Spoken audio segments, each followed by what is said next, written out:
Fab City Foundation. Okay, I'm gonna do it again. So hi everyone, it's a pleasure to have you today in this roundtable. My name is Josefina Nano, for the ones that do not know me. I'm programs lead at Fab City Foundation, and we are really excited to host today's roundtable with Doughnut Economics, from cities to bioregions. So just to provide a brief introduction, Doughnut Economics proposes an economic mindset that's fit for our time, basically. It's not a set of policies and institutions, but rather a way of thinking to bring about the regenerative and distributed dynamic that this century calls for. So for this roundtable, we are going to have Tomas Diez. Tomas Diez is a Venezuelan urbanist, designer, and technologist, specializing in digital fabrication and its implications for the future of cities and society. He is also a founding partner and executive director at Fab City Foundation, and he's a member of the board of trustees in AIAC, in the Institute of Advanced Architecture of Catalonia, where he is also a senior researcher and tutor. We are also having Leonora Grcheva, which she's part of Doughnut Economics, and she's focused on engagement with cities, municipalities, and other place-based administrations interested in implementing Doughnut Economics in their local context. So Leonora is an urban planner, a researcher, and basically she's a Macedonian living in London. So with over a decade of experience as urban planner and researcher, Leonora brings a wealth of knowledge and insights to the table. So over to you, Tom. Thank you, Jose, and thank you all the Fab City Foundation team. It's a pleasure for me to host Leonora and the work of Diez, and also share more and create more intersections between what the Doughnut Economics approach and through the Diez as an action arm are doing in different cities and regions in the world, and see how we can create overlaps with what Fab City is also intending to do, as well as with the Fab Lab network. No, I have to say also that this is a very, very special roundtable. Maybe some of you know, but some others know. This year is the 10th anniversary of the Fab City Pledge. Back in July 2014, we convinced the former mayor of Barcelona, Xavier Trias, to make a public commitment for Barcelona to produce almost everything it consumes by 2054. So that's like a 40-year countdown. If you go to our website in fab.city, the actual clock based on that moment in time is still counting. So you will see that in July 6 this year, we're gonna reach that 30-year left for Barcelona, not only Barcelona, but other 51 cities to achieve that goal. Well, it seems like an impossible promise, and it was intended to be an impossible promise by the time. It can be understood also as impossible as going to the moon, no? Back in the 50s or even earlier in the days, no?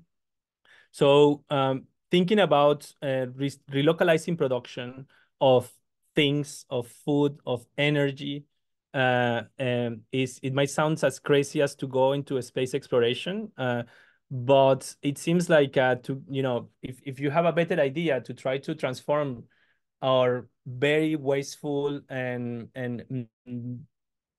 negative in many aspects, but positive in others, current model of production, we're happy to hear ideas, but this is something that we are convinced that can open up new opportunities for us to detach from kind of a very, systemic problems that are embedded in the way the world is organized today, which from many points of view, you can actually link it to how a colonization process starts. No? So we're treating our planet as a colony, while actually a planet is more like our partner. No?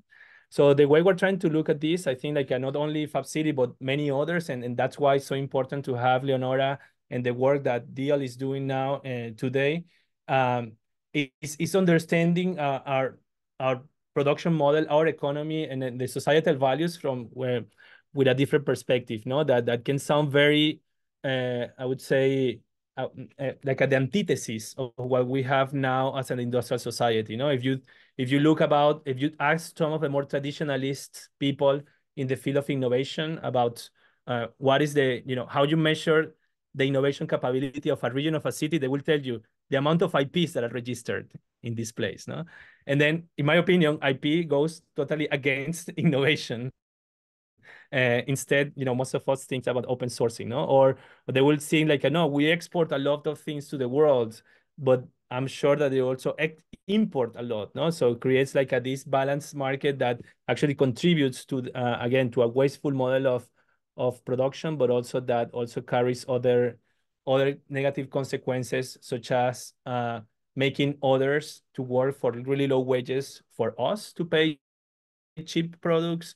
It makes unfair relationships between humans and the environment, and create consequences that sooner or later we're going to see them happening. No, we're starting to see some impacts. Without being an alarmist about the climate change, we need to start to concern about the possible impacts of the change of the sea level, of the change of climate patterns, and so on and so on. So, without trying to go too much into that in depth about our systemic problems, I wanted to also just quickly say that you know uh, having a new approach to our economy is fundamental. It's necessary, right?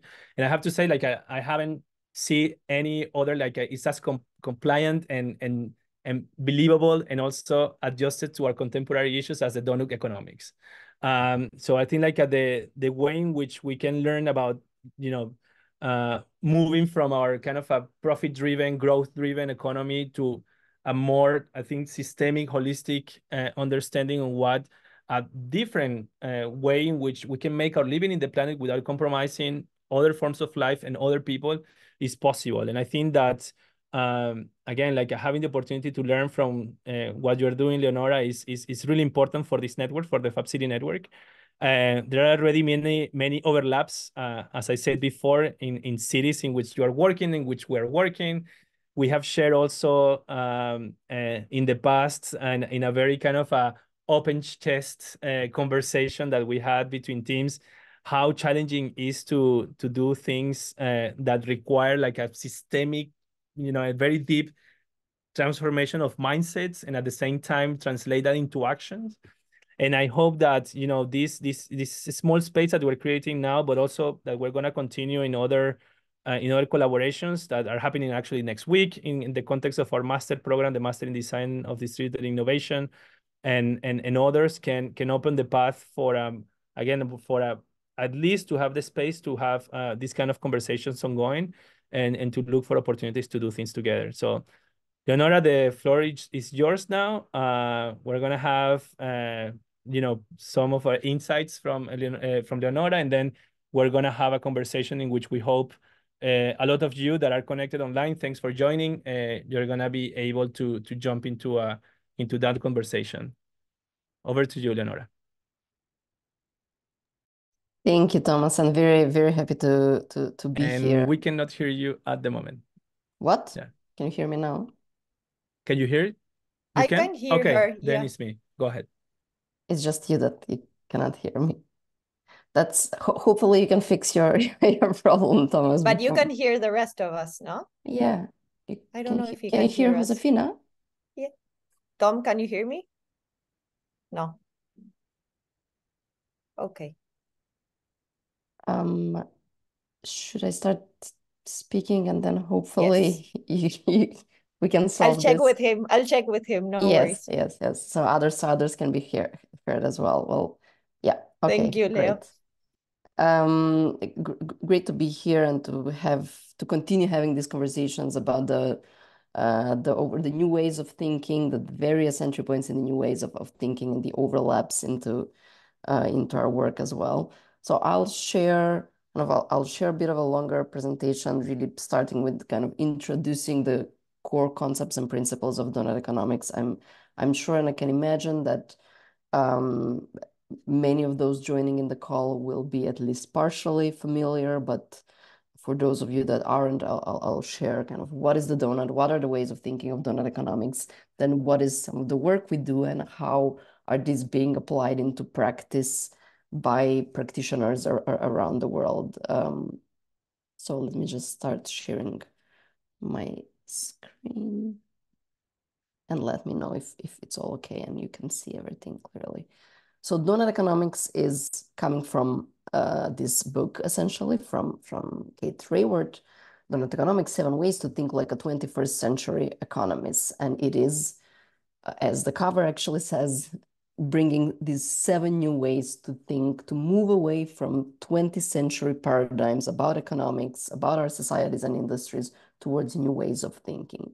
And at the core of these 7 ways, and essentially the first way to think differently, is about changing our relationship and the way that we think, we measure, and we value growth, economic growth in our society. Moving away from this 20th century idea of economics, where the vision of progress has so often been narrowed down to this one single GDP growth curve that's showing us whether industries, nations, societies, cities, and regions are successful or not. And we are now seeing that this is no longer fit for the challenges, for the social and ecological crisis we're hitting in the 21st century. This way of thinking is not only fit for purpose anymore, it has been one of the problems, one of these enablers of the many of the intertwining crises we're facing. So the donut is bringing this alternative vision, this new vision for progress, in which we're saying we should no longer be measuring human and planetary progress based on GDP growth, but rather on humans and the planet thriving in balance. And that's what's at the core of Doughnut Economics, and that's what the donut is. And before we I dive deeper into what the donut and Doughnut Economics is, just gonna deep dive slightly a bit more into this idea of growth that permeates our society so strongly today. This paradigm that continues to be part of political and national, international level conversations of, kind of the success, the direction of countries, the policies, the international agendas are being set and discussed in terms of economic growth. And from that, a lot of the local policies, development plans are also still based on the idea of that we should be striving for growth. And it underpins a lot of the different sectors in which we operate, produce, consume in our daily lives, from food to clothes to built environment, etc. It's all in different ways impacted by this idea that we should be striving for growth. And this continues to be the dominating paradigm and the idea. And we're really almost starting from this kind of challenge by the mother of system thinking, Donella Meadows, who said, always ask growth of what and why and for whom and who pays the cost and how long can it last and what's the cost to the planet and how much is enough. And a lot of this still ongoing conversation about growth, which has now so often been reframed to green growth. So we're basically recognizing we're past the point of denying the environmental condition, degradation, the climate change risks, etc., that we've caused. So there's an understanding, an agreed understanding that we should be taking care of our planet and changing something. However, we're still framing this as we can continue growing our industries and our economies. We just need to be doing it in green and sustainable ways. And we are starting by asking, is green growth even possible? And a lot of this discussion is supported by many countries actually already demonstrating that what is called decoupling is possible. And decoupling is achieving economic growth while reducing CO2 emissions. So this is a study of countries that have demonstrated they're both economically growing while continuing to reduce their CO2 emission. And this is happening in a lot of high-income countries. However, reasons, and this has been used as a way to demonstrate there it's possible. We can grow, we just need to be reducing, and we can do it in sustainable ways. But really, a recent study is showing us that this is far from enough. So if we zoom into any one of these diagrams and the realities of any one of these countries, seeing the patterns and of how much they've been growing and how much they've been reducing their CO2, we can see, looking at the United Kingdom here as an example, that the reduction in CO2 emission is far from enough from what is needed to be on track for the Paris Agreement commitments. And this is demonstrated for all the countries in the world that have demonstrated decoupling to be possible. So it's not fast enough, it's not big enough. We cannot continue growing with this level of CO2 emissions within planetary boundaries and within even the Paris commitments. And at the same time, this only shows us one part of the environmental degradation, where another big part of the puzzle is our material use, the extraction of materials. And there hasn't been any country that has demonstrated decoupling between economic growth and material footprint. As economies grow, material use continues to grow.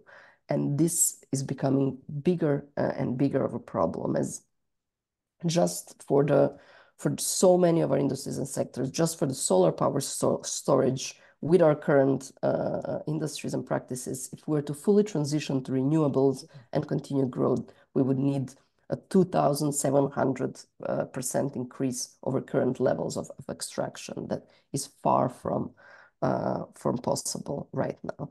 And finally, on the other end of questioning the growth paradigm is also what we have taken so often as granted, is that the growth of GDP leads to the growth of human well-being and happiness. And this is often not the case.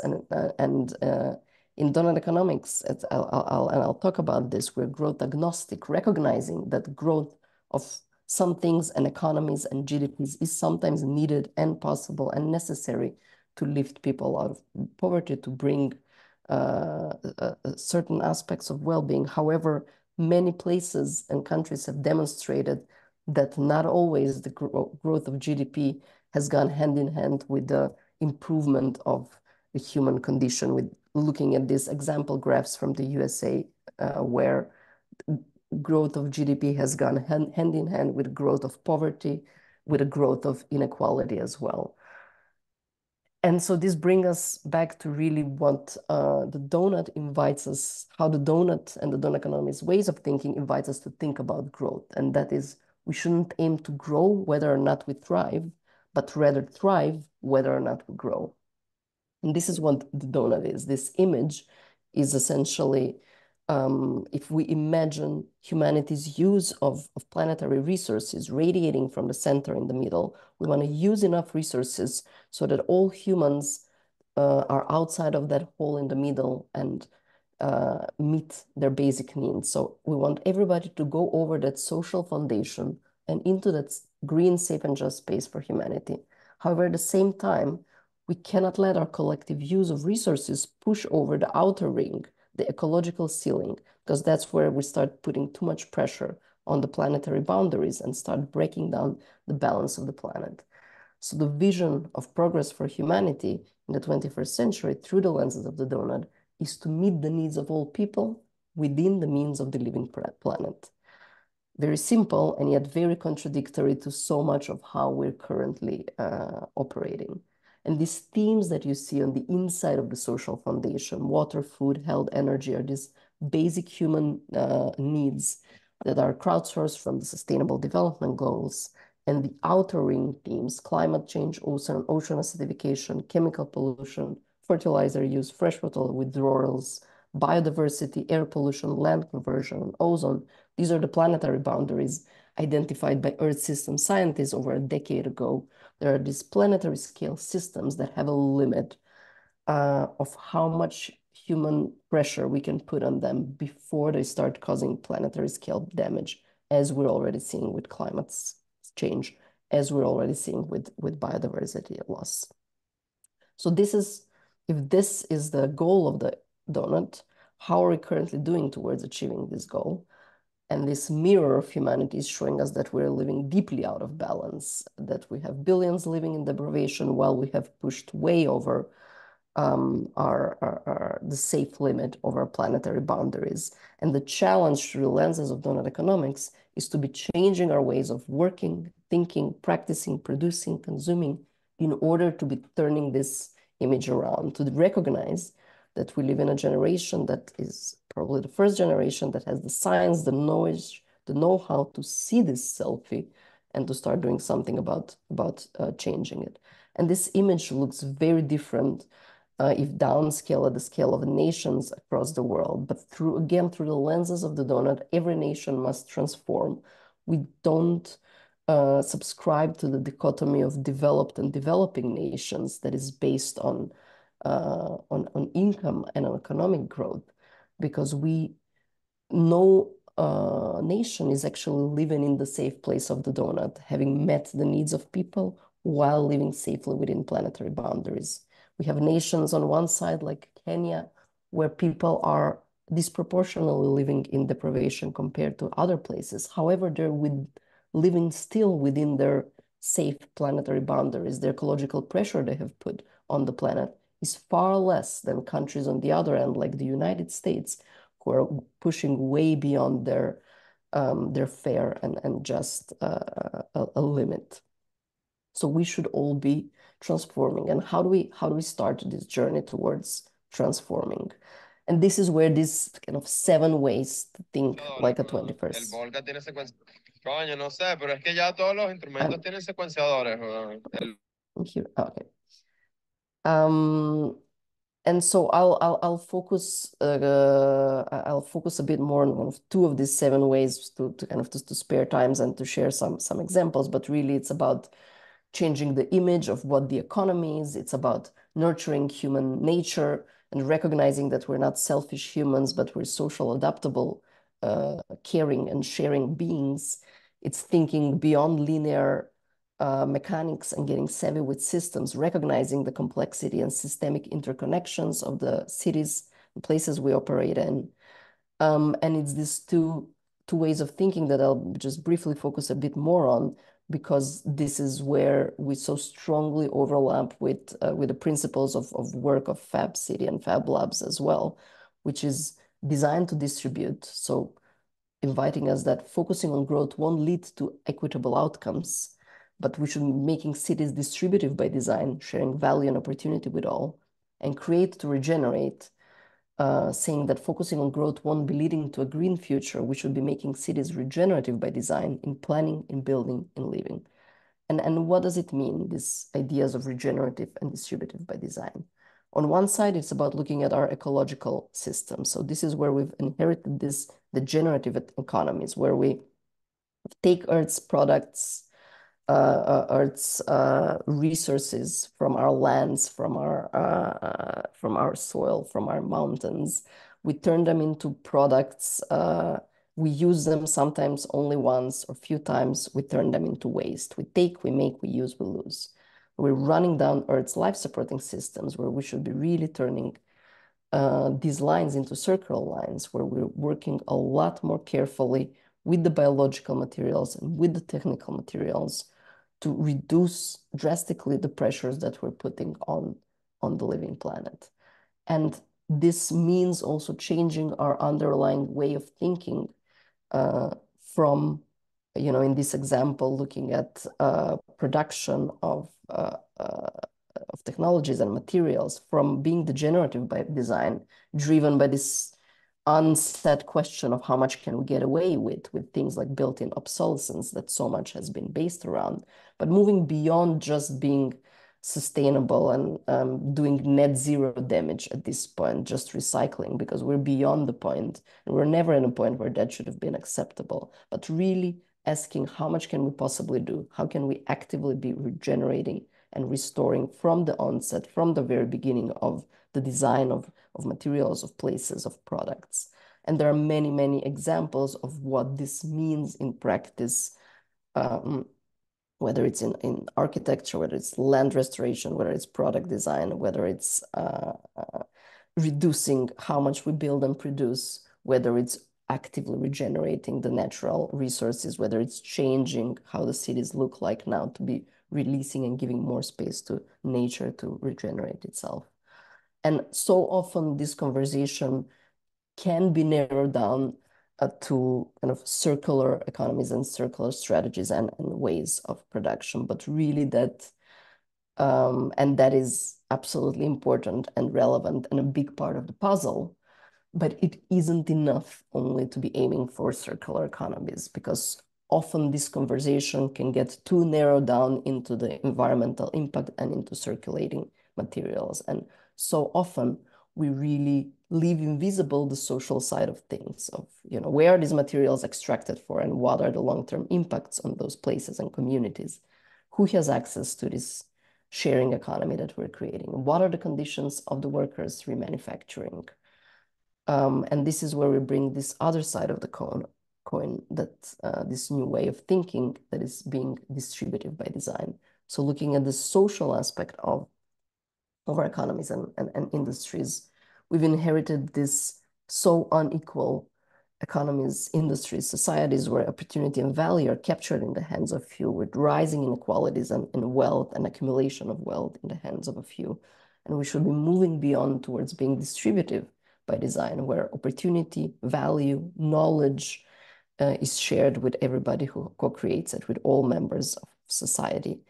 And again, moving past how much can we get away with toward how much do we have to do towards how much can we possibly do? How can we be actively not doing no harm, but distributing the value through many examples of how this is already being put into practice in society, from, you know, community-led and community-managed resources to open source design. And so many of the principles that Fab City will recognize it and is guided by through distributed governance and community well-building, etc. These are all examples of how we can be, and many are already putting this into practice of being distributive by design. So how, you know, these are the theoretical concepts, and I'm gonna talk briefly about how they're actually being put into action. You know, how do we bring all these concepts into something that is implementable? We are, Kate Rayward, the author of Doughnut Economics, she co-founded the Doughnut Economics Action Lab, and we're this small organization that is aiming to create open source tools, resources, knowledge, peer learning networks, and support for practitioners around the world that are experimenting with putting these concepts into practice. And this is happening and has started to happen with or without our support in local governments, in communities, in businesses, in government and policy, in many different ways already. And we have a big network of, you know, individuals, of governments, of organizations that are starting in various ways and have demonstrated various ways of experimenting with these ideas. So I'll share some of the examples, and a lot of this slide is really to demonstrate that it has also invited kind of deeper rethinking of our practices, but also playful creativity, something that I personally had underestimated how much value it has to drive people and motivate people into new ways of working and practicing, as a new narrative and new possibilities to be playful and creative and collaborative. So one of the kind of core tools that we've designed at Deal and that practitioners are using to get started in grounding these concepts into places, into neighborhoods, into cities, is what we call the unrolled donut. And that's about answering this question of what it means for a place to live in the donut. Like, where do we start with these ideas? And where we start is with this guiding big kind of vision question that is, how can our place become a home to thriving people in a thriving place while respecting the well-being of all people and the health of the whole planet? And this big question has really four smaller questions through what we call the four lenses. Because when we scale down this kind of global vision of the donut to individual, to smaller places, we need to be thinking about the social foundation and the ecological ceiling that you see here, but also we need to recognize the local aspirations as much as the global responsibilities that we have and the global interconnections, which brings us to these four lenses. The local social lens, asking how can all the people in our place thrive? That's about meeting the needs of all the people in the places that we live in, that we operate in, that we're building something in. The local ecological lens, asking us how can we take care of, restore, and regenerate local nature, recognizing that every place, every city, every building is built on what was once a healthy environment, what was once nature, an ecosystem that was thriving in balance, in which we came as an invasive species, throwing it out of balance. And we have a role to become contributing members of the ecosystems that we've become part in as we've built our places and our homes. So how can we take care of nature? How can we learn from the wisdom of nature and do what she does? Cleanse the air, house biodiversity, store carbon, cycle water, harvest energy, regulate the temperature, build and protect soil, whether it's through different ways of bringing wildlife and regenerating nature, building architecture, roads, mobilities in different ways that are more conducive to healthy living environments, or fully reducing the damage that we have already been doing. And then we move towards this global lens and the global impact that we have, asking in a global ecological lens, how can our place respect the health of the whole planet? And that's about recognizing that so many of the actions we take here have impact on those planetary boundaries, have impact elsewhere. So what can we be doing to change that impact, whether it's through changing our how we use energy, our lifestyle, our consumption patterns, our ways of production? What can we be doing to be changing and reducing our pressure on the planetary boundaries? And finally, our fourth lens, the global social lens, the so often invisible in everyday practices lens, is asking how can our place respect the well-being of all people? And this is about recognizing that in this interconnected world, so much of what we use, do, is having impact on people elsewhere. Where did these pieces of equipment that I'm talking on right now, where did the pieces of this laptop come from? What were the conditions of those workers there? Where were these materials extracted from, and what was the price paid for that? What were all the impacts through the global supply chains spreading through the entire world for me to get this one piece of equipment here? And how many of these invisible impacts that we have in our day-to-day lives, and how can we be making them visible and be conscious of it, and be conscious and be reducing those negative impacts that we have? So these are the four, and you'll recognize a lot of these questions really being put into practice through what Fab Labs are all about. And this becomes this holistic framework of starting to think about basing Doughnut economics into places. How can we be thinking through these four lenses?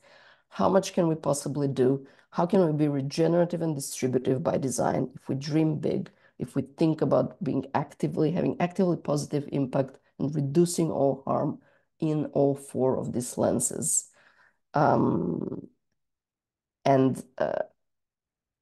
This is one of the core frameworks we've developed, and we have a lot of tools, including kind of database tools that have allowed and invited places to turn this into metrics. So to measuring the impact of places, measuring the state of your city through the lenses of Doughnut economics, through these four lenses, and a donut of countries, of cities, that shows you how you're currently doing and what you should be moving towards. And there are many ways in which places have actually already started implementing this into action. And the reality of this is that the Doughnut and the Doughnut economics has invited places to, and places have started doing that in local governments and various other practitioners, of setting new compass, of setting a new long-term vision, and then starting the kind of the thorny and heavy road towards moving to that vision through various different pathways. I'll briefly glimpse, I realize that I'm kind of stepping over time a bit here. So I'll briefly glimpse to some examples of practice of how donut economics is being used for various things in urban development and local governments specifically. So these kind of 4 lenses of thinking have been used to set visions for regenerative and distributive neighborhood. This is in Oslo in Norway, where a whole big neighborhood fjord is being developed with a big number of architectural and urban teams, a lot of experts, a lot of consultants, a lot of impacted citizens, all of which often operate in different terms, different conversations, and different tasks. And they were in a way using these 4 lenses as a holistic compass to keep on coming together and discussing the common vision, identifying gaps and opportunities, identifying blind spots of where they can be doing better, reducing their impact or learning more, or where there are opportunities to do even more.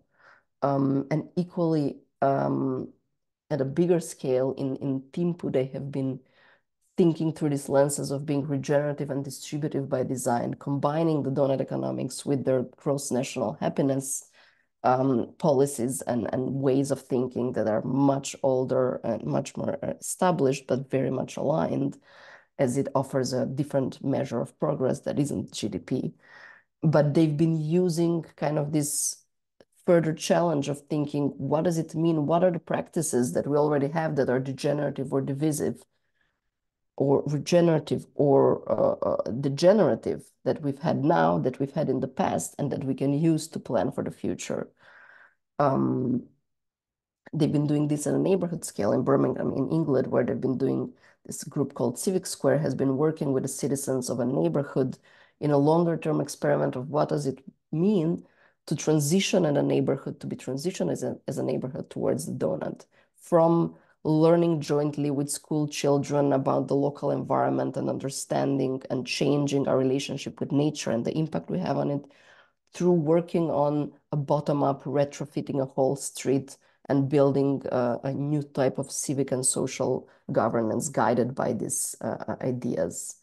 In Tomelilla, a city in Sweden, they've now started a process of designing a new school with the ideas of donut economics, and again, using them as a holistic compass to be bringing a lot of different practices in building, in architecture and education, guided also by this question of, what does it mean to create an educational, recreational environment that sets a precedent around the question of what does it mean to work towards a safe and just world, not just for now, but for future generations as well.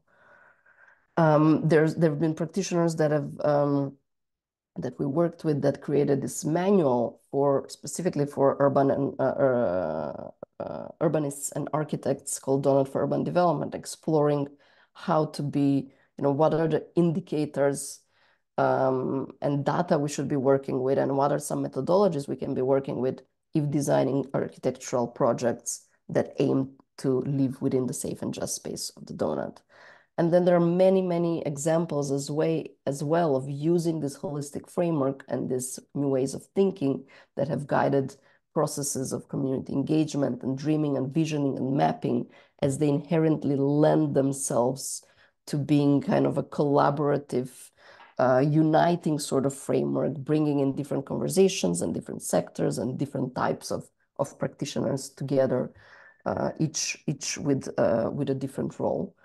And a final example I'll share from a regional government in the UK that many others are also starting to use is using kind of this framework of the donut as a way of devising new ways of making decisions that aren't guided by profit, that aren't guided by cost-benefit analysis, but are rather guided by the potential social and ecological impact they will have. So whether it's a big investment or a new school you're building, how will it impact those social indicators of human well-being and those ecological indicators of ecological health and planetary balance?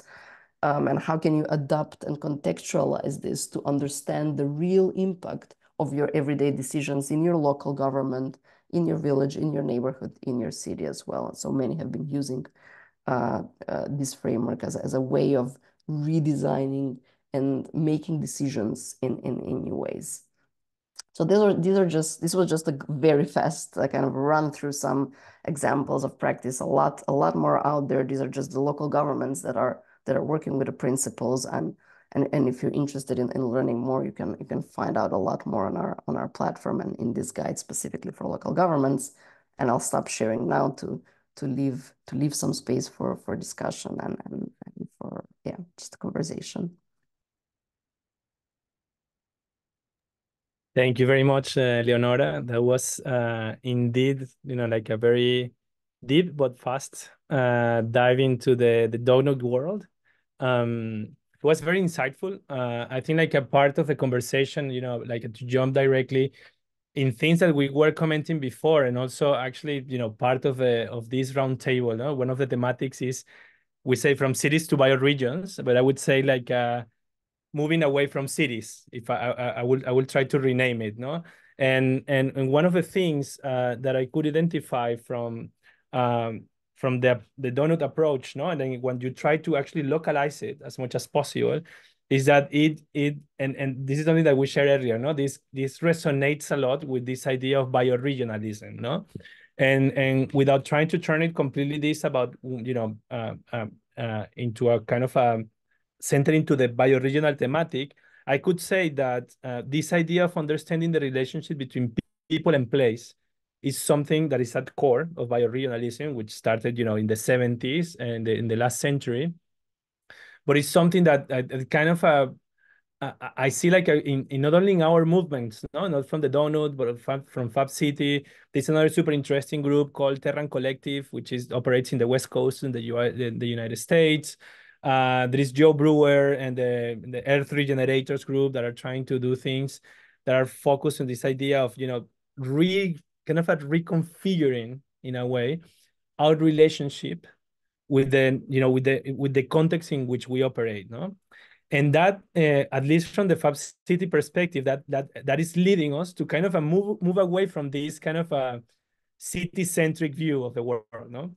And this is something very funny because I remember, for the last 20 years, every single report from the United Nations, you ask every architect, you ask I mean, I'm generalizing, of course, but it seems like the main discussion of the future of our planet, it revolves around cities, right? By the year, more than 50% of the population will live in cities. This is a starting line of like how many reports in the world, right?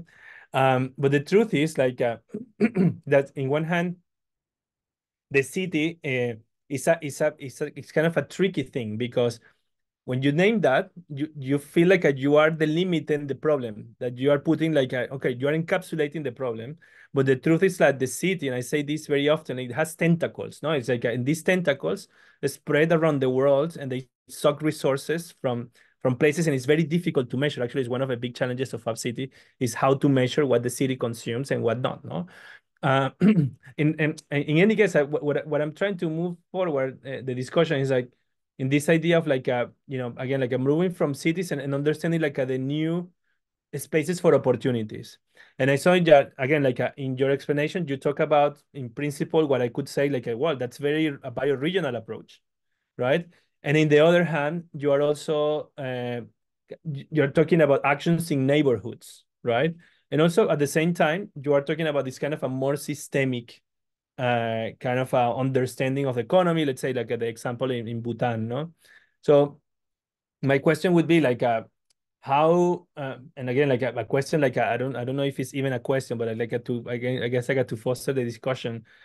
Is that the three spaces in which you operate as a deal, as the Doughnut Economic Lab, Action Lab, or there are other that I'm missing, because I'm kind of a hyper synthesizing, and also which in a way, which are the opportunities you see, how you work, for instance, in a mixture, no?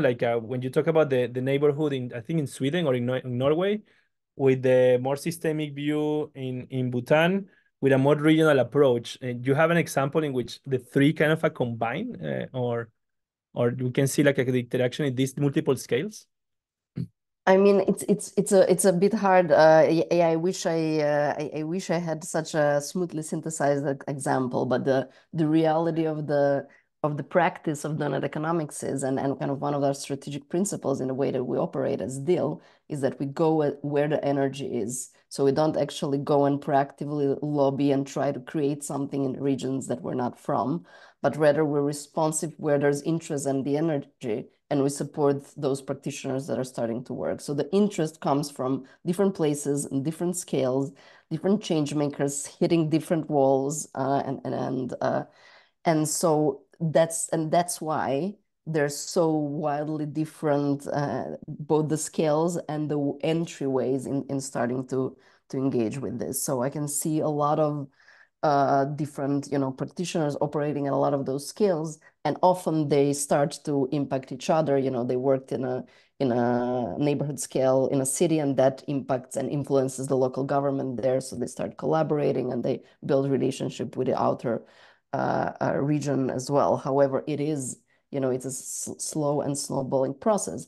But I do absolutely agree with you in bringing the kind of the challenge and the way of thinking, the lens of bioregionalism, because I think in a way, some of the biggest challenges that we have today are all underpinned about the way that we think, kind of the very core of our thinking. And one of those, when I take like 7 steps of why, how are our economies, but why, I think one of the kind of big early whys are because of our relationship with nature, in which we see humans as dominating over nature and as separate of nature. And that has allowed us to build so many of these ways of working, where we separate ourselves and we're fine being destructive. And so in a way, I think Doughnut Economics and a lot of these other theories have as a job to be challenging those core ways of thinking as well, into rebuilding our relationship with nature. And with it, for me, what this 4 lenses framework has done is rebuilding our understanding of what are cities. As you said, the cities, I'm an urbanist by background as well. I've read that phrase about cities 75 million times and have a minor allergy to it at this point. And I think I'll just share a few slides that I remember that I tried to sketch. I got my brother to sketch for me once when I was like, how can I demonstrate this way of thinking, where I think one of our big problems is that we've put boundaries on human settlements around our administrative red jurisdictions that aren't actually compatible with the real way in which the world operates. And that's in a way what I think a lot of bioregionalism is. We see this as cities, this boundary of this building and stuff.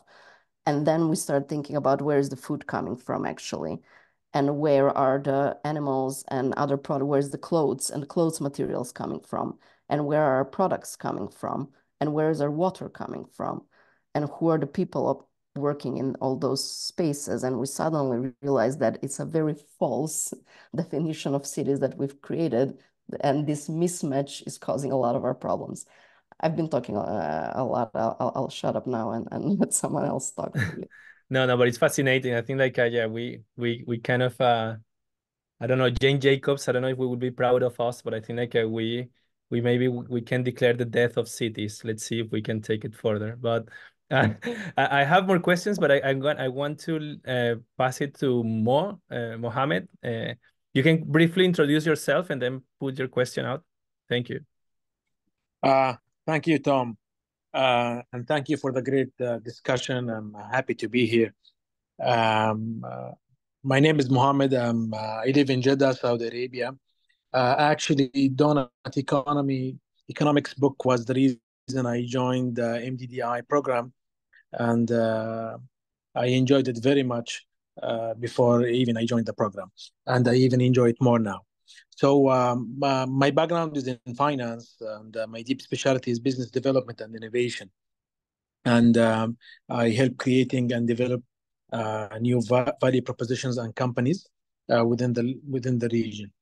My question is, since corporation and small and medium enterprises are a big part of our ecosystem, and considering them as part of our ecosystem can be considered as the neighborhood to the as the scale of the neighborhood to the donut economy model.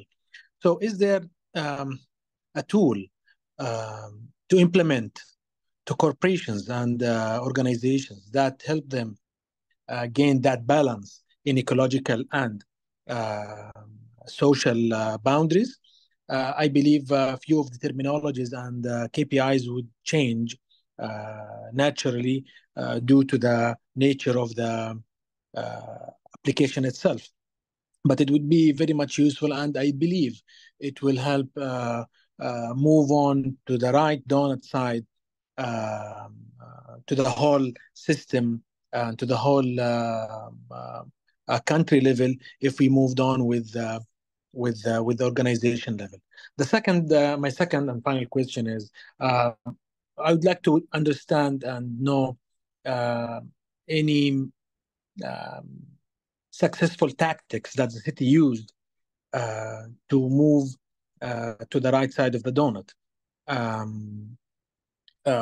Let's say in US or any part of the world, what kind of tactics and policies they used on neighborhood or family level even, or city level, to move on to the right side, to be able to benchmark from a country level. And if there was an experience in terms of organizational level, also I would like to know more about the tactics and policies used to move to the right side of the donut. Thank you. Thank you, Mohammed. Well, first, kind of on the business side of things, which I didn't touch upon today because it's not my area of expertise. But if you are in the master's program, I believe that you will yet be hearing from my colleague Erinj, who's our business and enterprise lead. So you'll get the full gist of that perspective. But at the core of the donut economic way of thinking about business is to not really be focusing on the specific impact and measuring the impact of businesses through the lenses of social and ecological indicators, but really to be looking inwards towards how businesses and enterprises are designed through what we call this 5 design layer, looking at the purpose of businesses, the networks of who they work with and collaborate with, and very importantly, their governance mechanisms, their ownership structures, and their financing models. So it's this idea that a lot of how the capacity of businesses and organizations to be doing the kind of good work that we need in order to be moving in the safe and just space of the donut can be unlocked through different approach to designing their governance, their finance, their ownership structure. And a lot of how businesses, companies, corporations are organized and designed today is preventing that from happening by design. I won't go further than that because I'll venture into an area that's out of my expertise. But I did share, and I saw that somebody already shared usefully. Thank you, Carol. Links in the chat to the core business tool and videos from my colleague. And in terms of practices and tactics, I guess that's a bit of what I started sharing today as examples. But we can be there are many practical examples. What Fab Labs are doing, being one of many in the world, of essentially demonstrating what it can look like to be practically putting the ideas of donut economics into practice. So there are many examples out there of policies, of projects, of practices that aren't in any way related to us or to donut economics, but are really kind of practicing the principles. But what I've seen kind of specifically using the framing, the tools, the ideas in local governments, in some organizations has changed, is those internal ways of working, thinking, collaborating that enable to go further, to go more. So for instance, this kind of holistic framework of the donut and the way that it's been implemented in a lot of local governments to design new holistic compasses, to design new indicators of progress, to design workshops, collaborative workshops internally and externally, or to inform decision making is tackling a problem that is, according to me, at the core of one of the limitations of local governments to do more, which is the way that they're organized is based on 20th century ideas. We organize local governments and so many of our organizations in silos by sectors in a way that the world doesn't work. We have an environment department and a health department and a transport department, and none of them talk to each other often or operate together collaboratively. And so this holistic framework is unlocking a lot of those obstacles and opening ways for a lot more projects of what already exists out there. Okay. Well, thanks, Leonora. Thanks, Mo, for the question. I see that there are more people with the hands up, but unfortunately, we run out of time. Fortunately, Daniel, you are in the program in MDDI, so next week I think that you will have the opportunity to get in touch with more people from the team of the Doughnut Economics Action Lab. Wolf, sorry, we will try to make another. I'm sure that we're gonna have more opportunities to do things together and bring more participation. We can follow up on a side, but I don't know, Leonora, do you have ways to connect with? I mean, what do you recommend to people to get in touch, to connect with you, or to connect with the teams more specifically? So we have, if you go on our platform, so just kind of the deal platform that was already shared, you'll see that it's full of kind of open source entryways into specific thematic areas. So if you're interested into business, you can go into business, you can go into communities, you can go into local governments and find a lot of the core tools there. We also have, I'm just going to share one more link, which is a bunch of videos we did and slides we did to have the kind of what I said, except more and from more thematic angles and with slides that you can use in your own work. And then we have a contact form. So if you're bringing Doughnut Economics in various ways into your work, if you have any questions, check out the contact form. You can get in touch with us, and the right person from the team will pick the interest up and try to help out. And we try to respond to everybody always. Super. That's a great way to end up this roundtable, to create opportunities to keep doing things together, to start your own donut in your own city. And if you see overlaps between the donut and Fab City, yes, come and talk to us as well. Thank you again, Leonora and the DL team. Thank you for the Fab City team also that put this together. And yeah, thank you everyone that joined. We hope to see you next week, the students of the master, and see you everyone else in the upcoming online event and the Fab City Summit in Yucatan in Mexico in August. Okay. Thank you, Thomas, for having me, and thank you everybody for joining. Okay. Bye everyone. Bye. Ciao. Thank you, Leo. Bye. Ciao.